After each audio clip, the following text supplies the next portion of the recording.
ভারতের অনুষ্ঠানে আয়োজন করেছে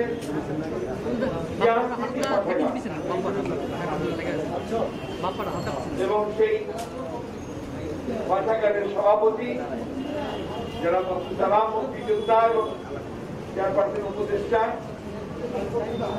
মঞ্চে উপবিষ্ট আছেন, যারা লেখাপড়া করেন, পড়াশোনার সঙ্গে জড়িত, যারা লাইব্রেরিতে যান এবং পাঠাগারের যিনি সম্পাদক পাঠাগারের যারা সদস্য সামনে আছেন প্রিয় ভাইয়েরা,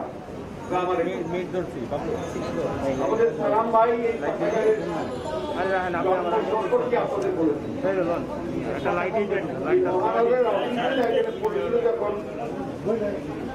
তখন উনি শুরু করেন একটা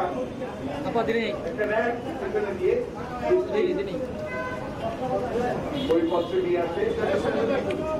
এরপরে আমি যখন আপনার এখানে যাতায়াত শুরু করি, তার সঙ্গে কথা বলার পরে আমরা চিন্তা করলাম যে ওইখানে তো আপনার একটা পাঠাগার চলতে পারে না একটা র্যাকের মধ্যে দিয়ে। তা আমাদের এখানে আপনার 6 তলায় আমরা দেখলাম যে একটা ঘর বের করা যায়, স্টোর রুম পড়েছিল।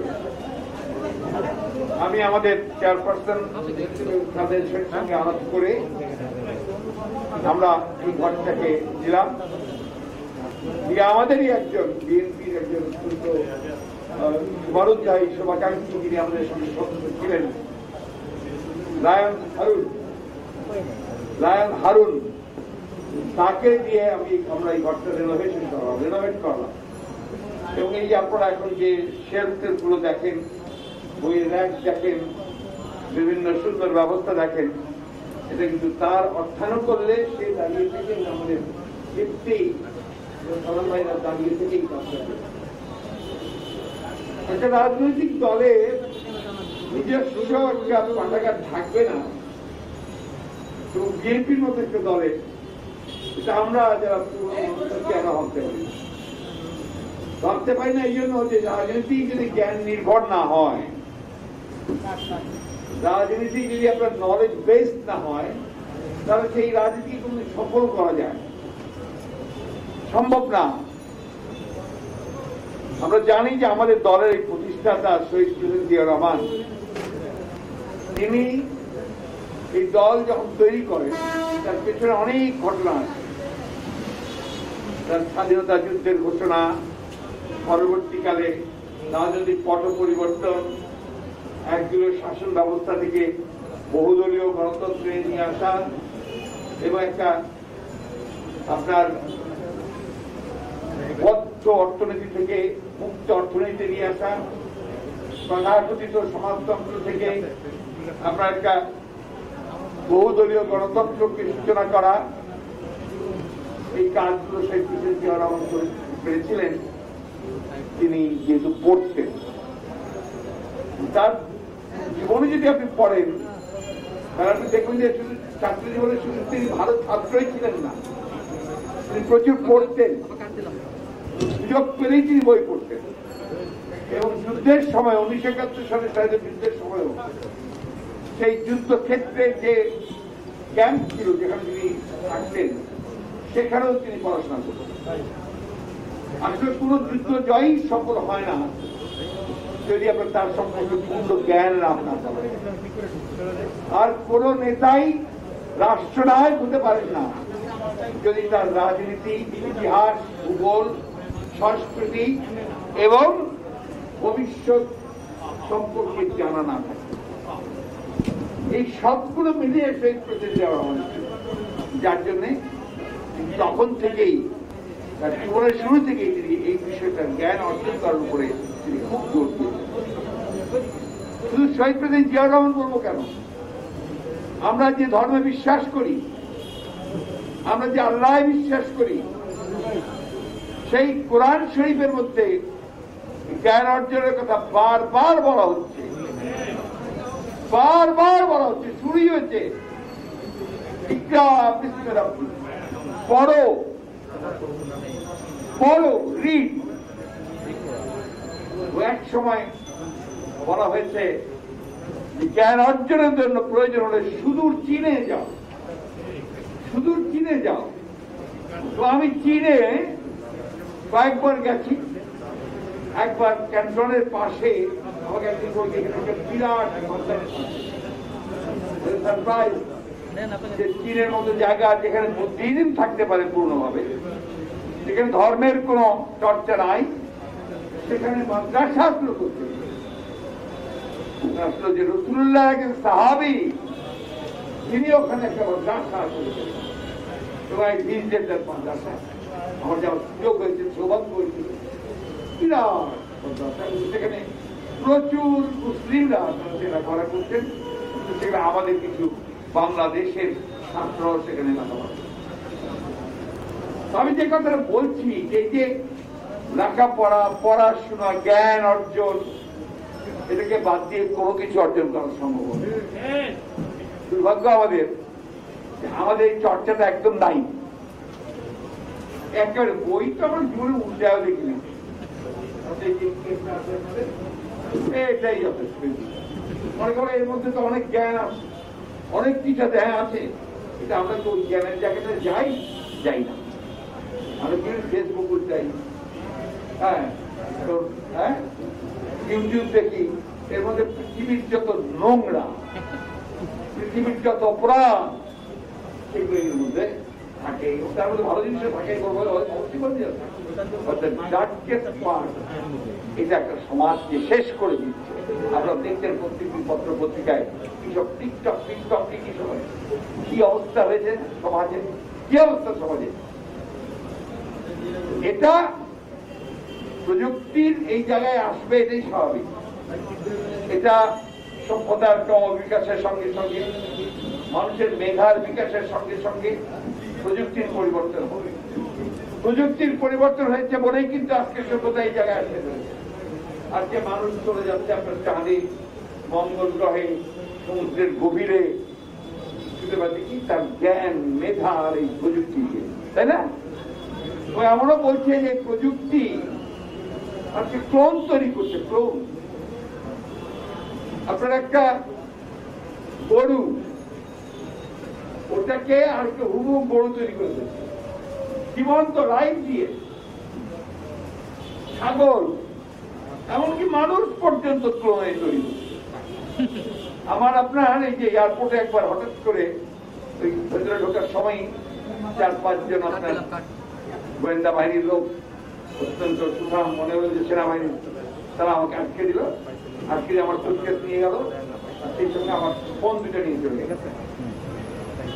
তো আমি তো চাচামেচি চিৎকার শুরু করলাম যে সারা তোমরা কেউ ওই চলে গেল, কোনো কিছু খেয়াল নেই। আমি তারপরে গিয়ে চাচামেচি করতে করতে কিছুক্ষণ পরে তারা এসে ওই আমাকে ফেলছিল আর ফোনতে ফেলছিল।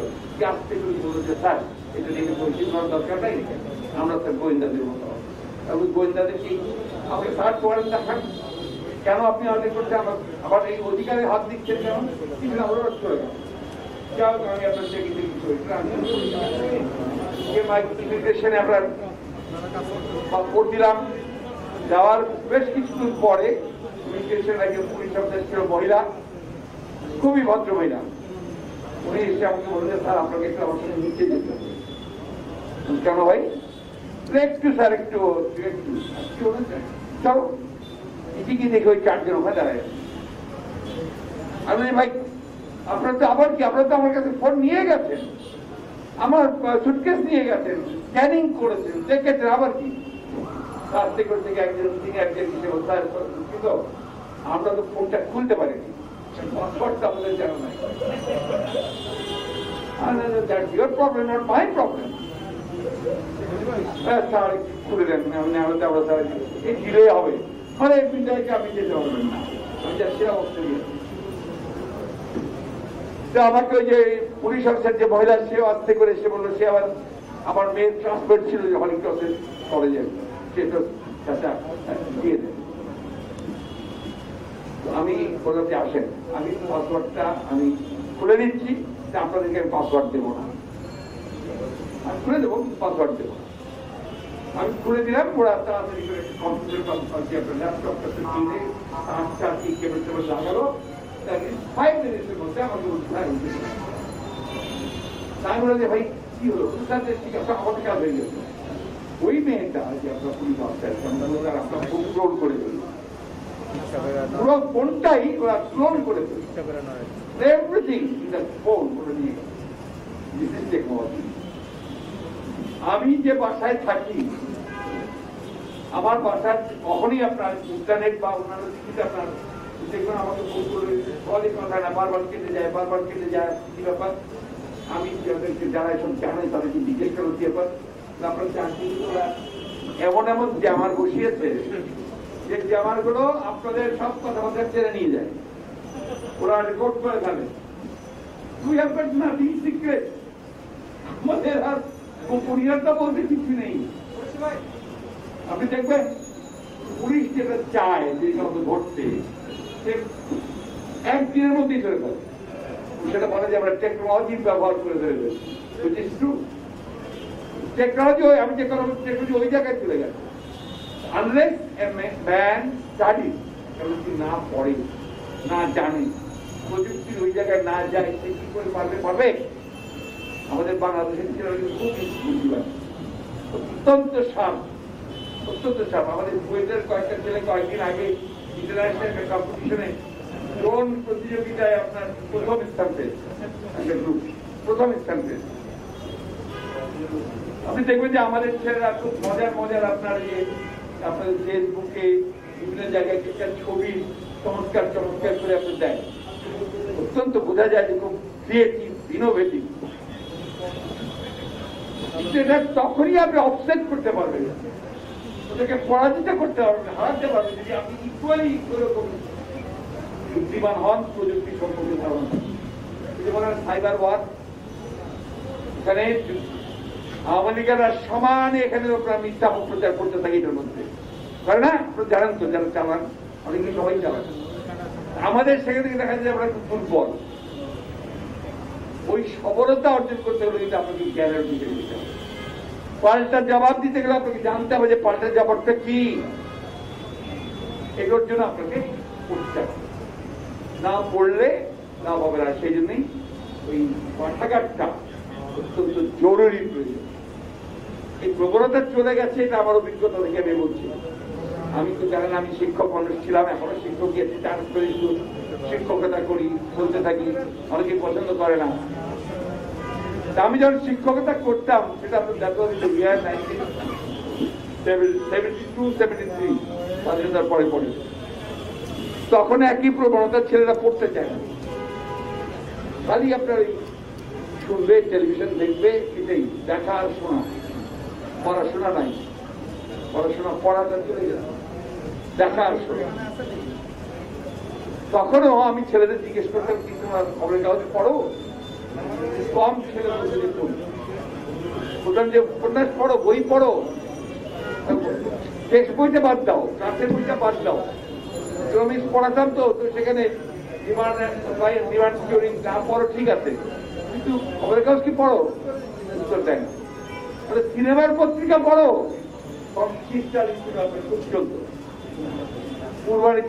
ওটা পড়ো, ওটাও। এই যে না পড়ার ব্যাপারটা, এটা বহুদিন ধরে চলে আসছে। এটা কি হচ্ছে, একটা জাতি একটা নিচ থেকে নিচের দিকে নেমে যাচ্ছে। আপনি যারা বাইরে গেছেন অথবা দেখেন, দেখবেন বিদেশে আমেরিকা, ইংল্যান্ড, ইউরোপে তারা যে ট্রেনে চলে, ট্রেনে যায়, বসে কিছুক্ষণ পরে পেন্সিল বেঁধেই তারা এবং শেষ পর্যন্ত বই পড়তে থাকে, খবরের কাগজ না, বই।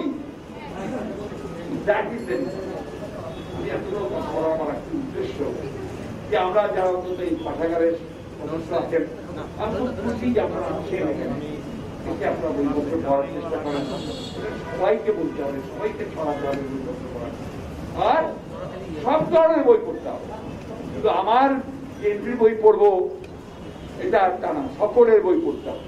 যেমন আপনার ইদানিং কালে অনেকগুলো বই বেরোচ্ছে যে আমাদের দলের লোক বা আমাদের মতাবলম্বী লোক লেখে না, তার সত্য কথাগুলো লেখে।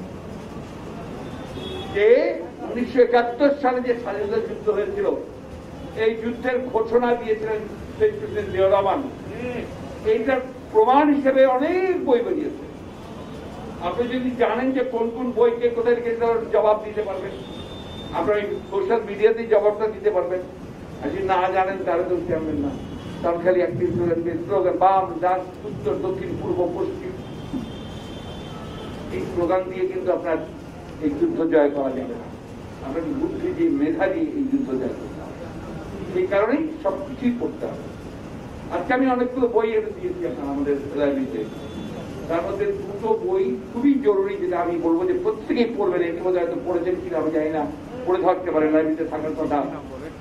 মাহফুজুল্লাহর লেখা প্রেসিডেন্ট জিয়া রহমানের জীবনী, আজকেও এনে দিয়েছে এবং বিক্রি করা হয় 500 টাকা করে। 500 টাকা, এটার দাম 2000 টাকা, কিন্তু আমরা বিক্রি করছি 500 টাকা। আর দেশনেত্রী বেগম খালেদা জিয়ার জীবনী, ওটাও মাহফুজুল্লাহর লেখা, মোটা বই, দেখলেই কোথায় ভয় পেতে হবে যেটা এত মোটা বই পড়ুন করে। ওইটা যদি আপনি পড়েন, রাজনীতিতে আপনি বিরাট শক্তি নিয়ে দাঁড়িয়ে যাবেন। আমি আপনাদের সামনে আজকে একটা বই নিয়েছি, এই বইটা হচ্ছে জিয়া রহমানের নিজের লেখা, আমার রাজনীতির রূপরেখা।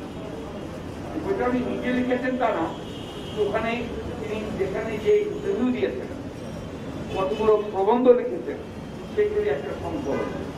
এই বইটা প্রথম আপনার সম্পাদনা করেছিলেন ফিরোজ নুন। ফিরোজ নুন কে ছিলেন জানেন আপনারা? কেউ বলতে পারে, হাত তোলেন। আপনি পারবেন, বলেন বলেন, দাঁড়িয়ে বলেন।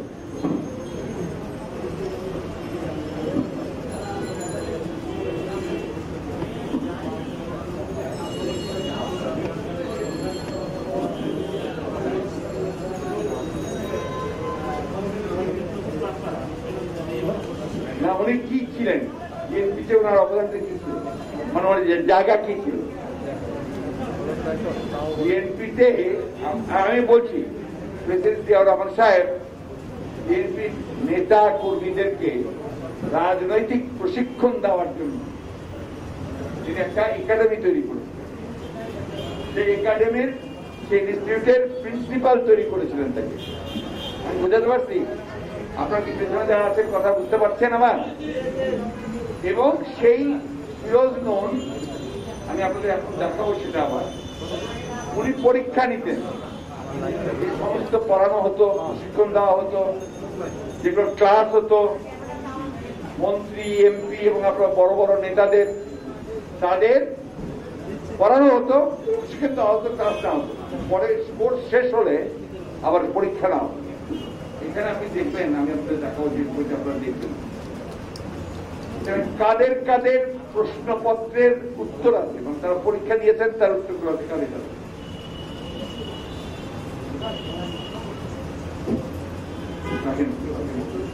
রাখেন না ওরা,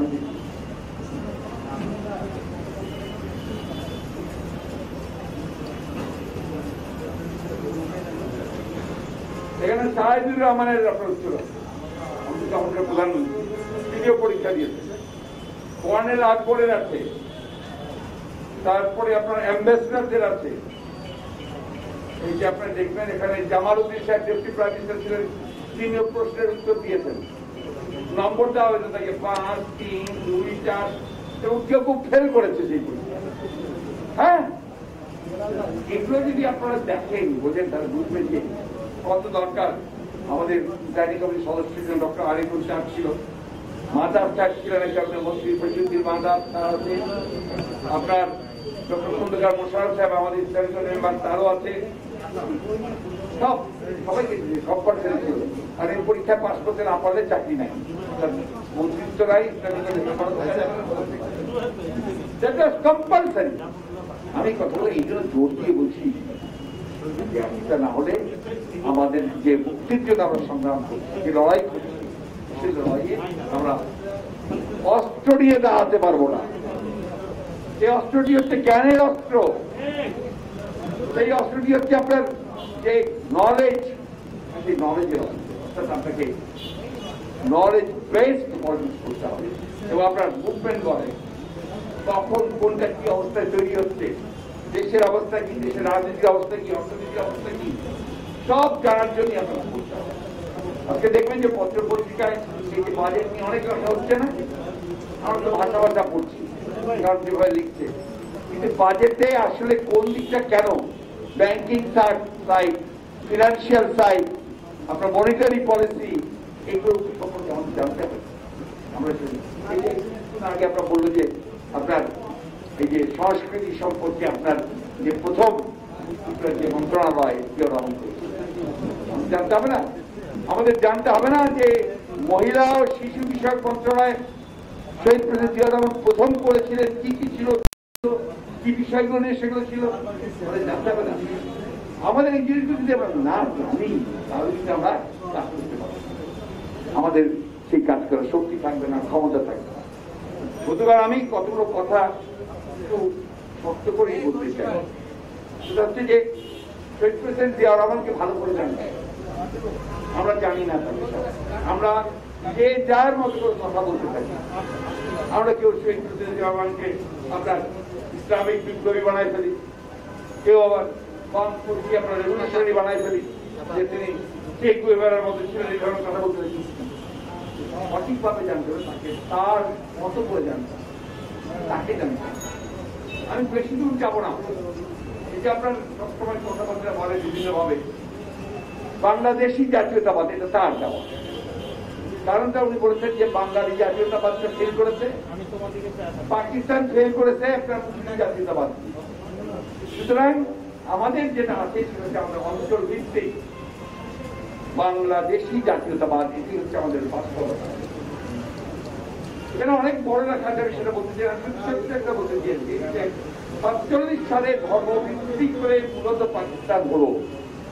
উনি লিখছেন তাদের সেই নয়া কিসিমের প্রবেশবাদ চলতে থাকতো এবং ধর্মকে কেন্দ্র করে পাকিস্তান টিকে থাকতে পারলো না। তাই আমরা আবার পুরোনো দিনে ফিরে যেতে পারি না। তাই এই যে জামাত, মুসলিম লীগ, আইডিয়াল, এরা যে ধর্মকে কেন্দ্র করে রাজনীতি করার চেষ্টা করছে সেটা বাস্তবায়িত হতে পারে না। বাকশালীদের, কমিউনিস্টদের ইতিহাস এবং আইডিয়াল যে আমাদের ইতিহাস শেষ হয়ে গেছে। বাকশালী কমিউনিস্টের ইতিহাস কি বলছেন উনি?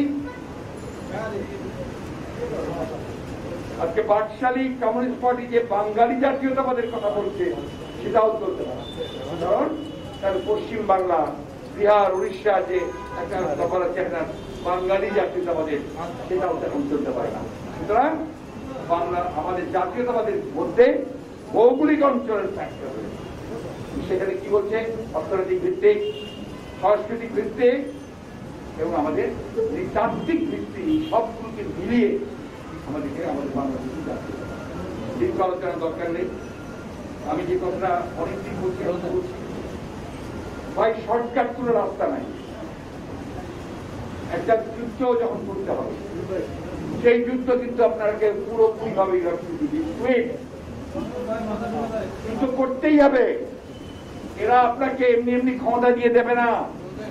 এরা হচ্ছে একেবারেই আপনার ডিক্টেটর বনে গেছে, কর্তৃত্ববাদী বনে গেছে এবং জানে যে নির্বাচন করে ওরা কোনোদিন জিততে পারবে না। সুতরাং নির্বাচন খেলা করবে, নির্বাচনের নাটক করবে, তামাশা করবে, কিন্তু সবকিছু নিয়ন্ত্রণ করে ওরা নিজেদেরকে জয়ী ঘোষণা করবে, যেমন 2018-তে করেছে, যেমন 2014-তে করেছে। ওয়াহিদ কাদের সাহেব আমাকে জিজ্ঞেস করছে যে কালকে এই কথা বলছে, আমি সাধারণত এই কথা উত্তর দেই না। ওদের কথা কি উত্তর দেয়? ওদের কথাতে তো আপনার ঘোড়াও হাসে। আমরা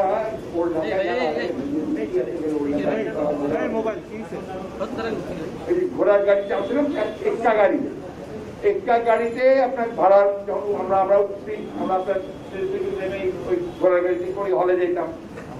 আমাদেরকে আপনার ওই ভাড়া থেকে এখানে ভাড়া ছিল 4 আনা, বাড়িয়া থেকে এসে বলে 4 আনা ভাড়া, আমরা বলতাম 2 আনা, বার্গেন করতাম। তো ওই ঘোড়ার লাগামটা টান মারতো, টান মারলে ঘোড়া হো করে উঠতেন। ঘোড়ার শব্দ আছে না, তোমাদের আপনার কথাতে ঘোড়াও হাইসা ব্যাপারটা বদুৎকালীন কথায় এখন ওই ঘোড়াও কি বলে না বলে তারাও জানে না। আর এই মিথ্যা বলতে বলতে বলতে এমন একটা জায়গায় চলে গেছে, ওই যে গোয়েবেলসীয় প্রচার, গোয়েবেলসের নাম শিখে না, পড়াশোনা করেন, এখানে সদস্য আছে। কে ছিল গোয়েবেলস? কে জানেন বলেন? দাঁড়ান, আমি ভাবছি আপনার জানেন কে ছিল বলেন? হাসান, ঠিক আছে, আপনি তো জানি। আর কে আছে? গোয়েবেলস ছিল দ্বিতীয় বিশ্বযুদ্ধে যে হিটলার, জার্মানের যে আপনার গোটা পৃথিবী যে দখল করে ফেলতেছিল, আপনার নাজি সম্রাট বলা হয়, অর্থাৎ কি বলতে গোটা পৃথিবী যে গিলে ফেলতেছিল নাৎসিবাজি, জার্মান ফ্যাসিস্ট দিয়ে, সেই হিটলারের প্রচার মন্ত্রী ছিল গোয়েবেলস। প্রচার মন্ত্রী এই আমাদের হাসা মাহমুদ নাকি না,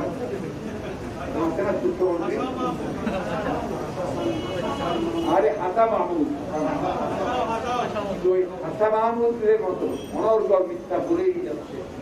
এবং দেখেন অবলীলা একটু শান্ত মেজাজে বলে, জোরে বলে না, রাগ করে বলে না, শান্ত মেজাজে মনে হয় যে না আমরা বলবো কি বলবো। এটা কি বলে আপনার গোয়েবেলসকে প্রচার, মিথ্যা প্রচার করতে করতে জিয়া রহমানকে এখন মুক্তিযোদ্ধা দূরের কথা, ইতিহাস ঘোষক দূরের কথা, পাকিস্তানের চর ছিল সবাই আসছে। আর তো 50 বছর পরে, স্বাধীনতা 50 বছর পরে ইতিহাসকে এইভাবে বিকৃত করতে, ওই জন্যই এই ইতিহাস সম্পর্কে বারবার বলতে হবে। আমরা এই যে আপনার সুবর্ণ জয়ন্তী পালন করছি, আমাদের একটা সদস্য সদস্যের আহ্বায়ক কমিটি, জাতীয় কমিটি অনেক অনুষ্ঠান করেছে, আরো অনুষ্ঠান করেছে। করোনা তো আমাদের আরেকটা আপনার শত্রু এসে দাঁড়িয়ে গেছে। একদিকে আওয়ামী লীগ শত্রু, আর করোনা শত্রু, দুই দানব তছনছ করে দিচ্ছে সবকিছু। ফলে আমরা বাধাগ্রস্ত হচ্ছি, কিন্তু এটাকে জয় করতে হবে, জয় করতে হবে, এই জয় করেই এগোতে হবে। এবং আপনি শোনেন পৃথিবীর সমস্ত বড় বড় বিজয়, বড় বড় বিপ্লব, বড় বড় অর্জন কিন্তু ওই একটা স্লোগানই, আমরা করবো জয়। এই স্লোগান দিয়ে জয় করতাম। আমি আসার কিছুক্ষণ আগেই আমাকে আমাদের এক বন্ধু, আপনার স্ট্যান্ডিং কমিটির সদস্য ইকবাল হাসান মাহমুদ চুকু, উনি একটা গজল পাঠিয়ে দিয়েছেন। গজল ফয়জা আহমদ ফয়জের লেখা, আপনার পাকিস্তানি কবি ফয়জা আহমদ ফয়জ, বিখ্যাত কবি, এবং তার এই যে আপনার গায়িকা হচ্ছে বিখ্যাত গায়িকা সেই সময় আপনার না আখতার পারবেন। গানটার মূল কথা হচ্ছে, ঘটনাটা আপনার অপূর্ব ঘটনা, তখন সব ব্যান করে দিয়েছে ইন্ডিয়া। এই উত্তরকার থেকে জোর করে ক্ষমতা নিয়ে তাকে ফাঁসি দিয়ে জিয়াউর হক ঢুকে গেছে, এবং সব চতুর্দিকে আপনার তখন সব নিষিদ্ধ, এমনকি কালো কাপড় পরাও নিষিদ্ধ। কেন? কালো কাপড় মানেই হচ্ছে আপনার প্রতিবাদ।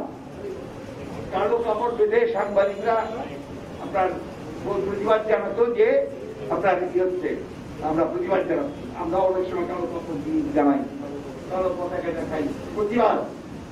ওখানে কালো কাপড় পরা যাবে না। ক্রিকেট খেলা হচ্ছে একটা ওয়ান ডে খেলা স্টেডিয়ামে, সেই ওয়ান ডে খেলায় আপনার আখতার বানু কালো কাপড় পরে আসে। কালো কাপড় পরে এসে যখন আপনার যে ফাস্টিং শেষ হয়, ওই সময় গান শুরু নিজেই ইংরেজি গান গাওয়াতে হয় না আপনার শিল্পীদেরকে দিয়ে, ওই সময় উনি ওই গান শুরু করলেন। ওই গানটাতে তিনি যখন শুরু করলেন, আস্তে আস্তে আস্তে সমগ্র স্টেডিয়ামের লোকের গান গাইতে শুরু করলো, এবং আপনার এমন গাইতে শুরু করলো যে সারা স্টেডিয়াম জুড়ে ইনকিলাব জিন্দাবাদ, ইনকিলাব জিন্দাবাদ। বিপ্লব জিন্দাবাদ মানে জানেন? বিপ্লব জিন্দাবাদ।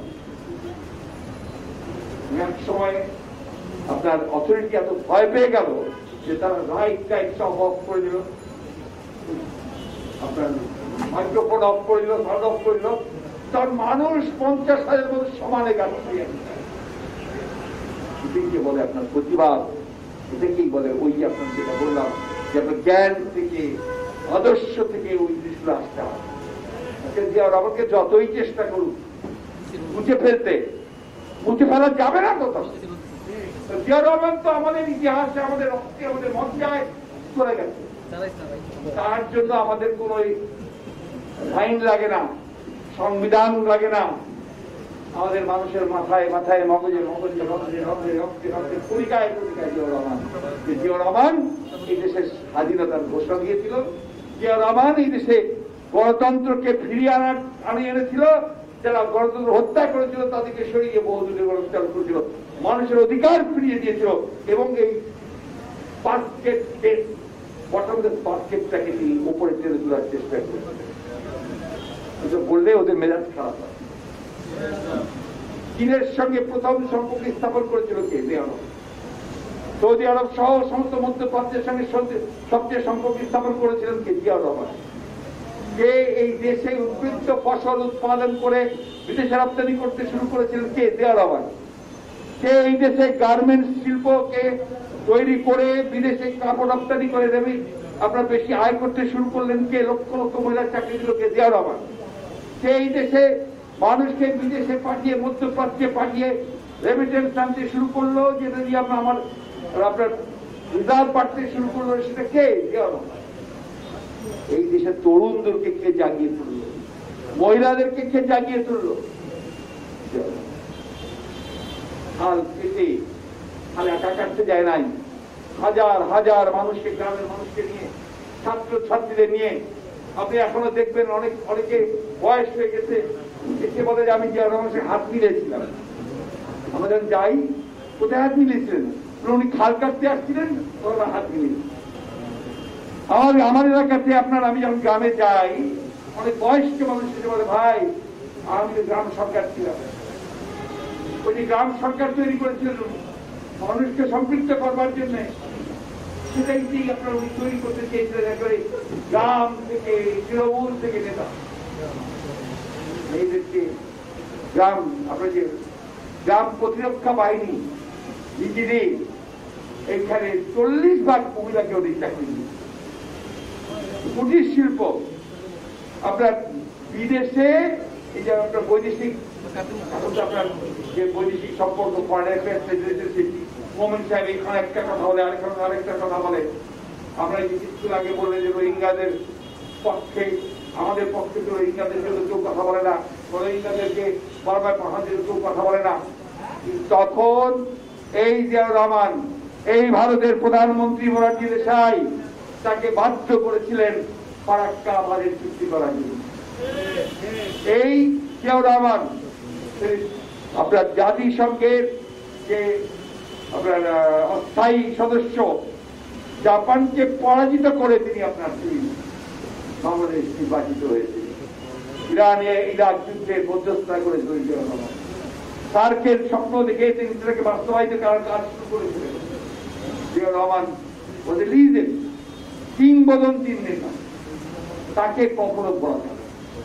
আমাদের এখানে খুব চেষ্টা করছে, বইয়ের মধ্যে নাম পাল্টায় দেয়, এয়ারপোর্টের নাম পাল্টায় দেয়, মুখের নাম পাল্টায় দেয়। জিয়াউর রহমানকে পাল্টানো যাবে না। আমি একটা কথা বলি, শেষ করব। কিউবার নাম শুনেছেন আপনারা? কিউবা একটা দেশ। কেন কিউবা এত ইম্পর্টেন্ট? সে আমেরিকার মাঝখানে পেটের মধ্যে ঢুকে আছে। পেটের মধ্যে ঢুকে সে ভিন্ন চিন্তা করে, সে কমিউনিজম করে সেখানে। আর আমেরিকা তো পুঁজিবাদীর দেশ। ওইখানে কিউবার যে নেতা ফিদেল ক্যাস্ট্রো, যে মূল নেতা, 90 বছর বয়স পর্যন্ত যিনি নেতৃত্ব দিয়েছেন কিউবার, তাকে প্রথমে যখন উনি সংগ্রাম করছেন, লড়াই করছেন, যুদ্ধ করছেন, তখন একবার গ্রেফতার করবো। তখনকার শাসকেরা তো গ্রেফতার করে তার ট্রায়াল হলো আমাদের ম্যাডামের মতো। এই ট্রায়ালে তার 14 বছর জেল হল। উনি আদালতে দাঁড়িয়ে, কাঠবে দাঁড়িয়ে বললেন, condemn me does not matter, history will absorb me. আমাকে তোমরা ফাঁসি দাও, জেল দাও, যা খুশি তাই করতে, ইতিহাস না, ইতিহাস আমাকে ধারণ করছে। ইতিহাস ধারণ করেছে, এদেশের মানুষ ধারণ করেছে। জানা যায় লক্ষ লক্ষ মানুষ, আজ পর্যন্ত এই অঞ্চলের কোন জানালে এত মানুষ করো জানালে শরীর হয় নাই। এখানে তারা যখন ইমাম সাহেব দোয়া করছেন যে আল্লাহ বাংলাদেশকে হেফাজত করো, তখন সমস্ত মানুষ চুপ করে কেঁদে উঠেছে। কেন? এটা জিয়াউর রহমান বাংলাদেশের স্বাধীনতা, বাংলাদেশের সার্বভৌমত্ব আর গণতন্ত্রকে এক করে দিয়েছে। প্রিয় ভাইয়েরা, এই জিয়াউর রহমান সম্পর্কে আমাদের জানতে হবে। আমাদের স্বাধীনতার সম্পর্কে মূল ইতিহাস জানতে হবে। আমি আপনার আরো কয়েকটা বই নিয়ে একটু পড়বেন। সিরাজুল ইসলাম খান, যাকে আপনার সবাই কাপালিক বলে জানেন, তার একটা বই, তার বই না, তাকে কেন্দ্র করে লেখা মহিউদ্দিন আহমেদের একজন লেখক, তিনি লিখেছেন, বইটা লিখেছেন এবার কে বেরিয়েছে, হ্যাঁ কোচিনাও। এই বইটা আপনারা পড়বেন। মানে আরো কতগুলো বইয়ের নাম লিখে নিয়ে এসেছি, আমি থেকে বলবো বইগুলো সংগ্রহ করার জন্য। তা হচ্ছে প্রতিনায়ক সিরাজুল ইসলাম আলম খান, মহিউদ্দিন আহমেদের লেখা কাকমারি সম্মেলন স্মারকগ্রন্থ। আরেক ঐতিহাসিক বৈপ্লবিক একটা টার্নিং পয়েন্টের একটা সম্মেলন হয়েছিল মৌলানা আব্দুল হামিদ খানের নেতৃত্বে। অসীম শস্ত্রবাণীর লেখা আমার পতাকা ফেরানির লাশ হয়, ছড়ার বই, আবু সালের লেখা, আমাদের সালে ভাই লেখা এই বইটা। বিএনপির প্রকাশিত বাংলাদেশের মুক্তিযুদ্ধ সিরাজুল ইসলাম খান, মানে যে মুক্তি ছিলেন তার বই লেখা, বইটা জনগণের মুক্তিযুদ্ধ আহমেদ মুস্তাক, আরেকজন প্রখ্যাত প্রবর্তকার, কয়েকদিন আগে মারা গেছেন, তার লেখা। আর ৬৯ গণঅভ্যুত্থান মৌলানা ভাসানী, এই বইগুলো পড়বেন। দেশের বেগম খালেদা জিয়ার উপরে যে লেখা বইটা, এটা অবশ্যই পড়বেন। আমি মনে করি কন্টেম্পোরারি হিস্ট্রি গণতন্ত্রের জন্য এত ত্যাগ স্বীকার, এত নির্যাতন আর কোন নেতা করেছেন বলে আমার জানা না। সে বলতে সবচেয়ে বেশি বলতে হবে। বন্ধুগণ, সবশেষে যেটা বলতে চাই যে তো পাল্টে যাচ্ছে, আপনার রাজনীতিও পাল্টাচ্ছে, শত্রু মিত্র পাল্টাচ্ছে, এগুলোকে সামনে রাখতে হবে। সময় ছিল যে মধ্যপ্রাচ্যের সব দেশগুলো সবাই ইসরায়েলকে দেখতে পারত না, ভারতের সঙ্গে তাদের সম্পর্ক ভালো ছিল না। এখন ইসরায়েল হয়ে গেছে, এখন বেশিরভাগ মধ্যপ্রাচ্যের বন্ধু দেশ, ভারত বন্ধু দেশ হয়ে গেছে। অন্যদিকে আপনার এই যে ইউরোপ, আমেরিকা, এই সমস্ত দেশগুলো গণতন্ত্র করছে, নির্বাচন করছে, কিন্তু আপনার সেই সঙ্গে আবার নতুন করে যারা চিন্তা করছে যে আরো শক্ত কিভাবে পাওয়া যায়। চীন নতুন ভাবে আবির্ভূত হয়েছে তার সমস্ত শক্তি নিয়ে। সোভিয়েত রাশিয়া ছিল আগে, একটা ভেঙে গেছে, সমাজতন্ত্র ভেঙে মার হয়ে গেছে। এই বিষয়গুলোর পরিবর্তনগুলো আমাদের লক্ষ্য রাখতে হবে, জানতে হবে। আমরা অন্ধের মতো যদি শুধু সেই প্রাগৈতিহাসিক যুগের যে চিন্তা আমরা সেগুলো নিয়ে চলতে থাকি, তাহলে আমরা কোনোদিন মুক্তি পাবো না। নজরুল ইসলাম পড়েন, আপনারা পড়েন মাঝে মাঝে, নজরুল ইসলামের বই পড়েন, কবিতা পড়েন, পড়তে হবে। নজরুল ইসলাম খুব প্রাসঙ্গিক, রবীন্দ্রনাথ প্রাসঙ্গিক, কবিরাই আসলে প্রাসঙ্গিক। নজরুল ইসলামের একটা কবিতার মধ্যে আছে, ওরে সবুজ ওরে আমার কাঁচা আর মরাদের ঘা মেরে তুই পাক। অর্থাৎ ইয়াং জেনারেশন, ছাত্রদের বলছে, যুবকদের বলছে যে যারা হাত মরা আছে তাদেরকে ঘা মেরে বাঁচাও। আরেকটা কবিতায় বলছেন যে খুব খুব চালু কবিতা, সবাই জানি আমরা,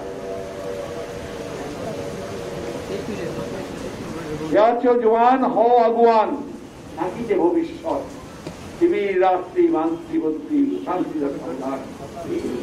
করতে হবে তো, আর কি দিতে হবে তৈরি পান দুর্গমগিরি কান্তার বড় দুস্তর পরামালে লঙ্ঘিতে হবে রাত্রি ঋষিতে যাত্রী হবে। এইসব পড়েন, পড়লে নিজেরাই বুঝবেন কবিতা মানুষের সবকিছু পাল্টে দিতে পারে। একটা ভালো সঙ্গীত আপনার বিপ্লব নিয়ে আসতে পারে, বাস্তব। এই জন্যই পড়তে হবে, জানতে হবে, নলেজ দিতে হবে, যে যুদ্ধ করতে হবে, তখন যুদ্ধ সফল। আমার জন্য আপনার অনেকগুলো অপেক্ষা করেছেন, বিশেষ করে সাংবাদিক ভাইরা নিশ্চয়ই খুব বিরক্ত হয়েছেন, আমি দুঃখিত, তাহলে তো আমি দেরি করি না। কিন্তু আজকে আমার শরীর সত্যি খারাপ ছিল। আপনাদের সকলকে অনেক ধন্যবাদ। খুদা হাফেজ। বাংলাদেশ জিন্দাবাদ, বাংলাদেশ জাতীয়তাবাদী দল জিন্দাবাদ, জাতীয়তাবাদী চিন্তা জিন্দাবাদ। এবং এই আরো টাকা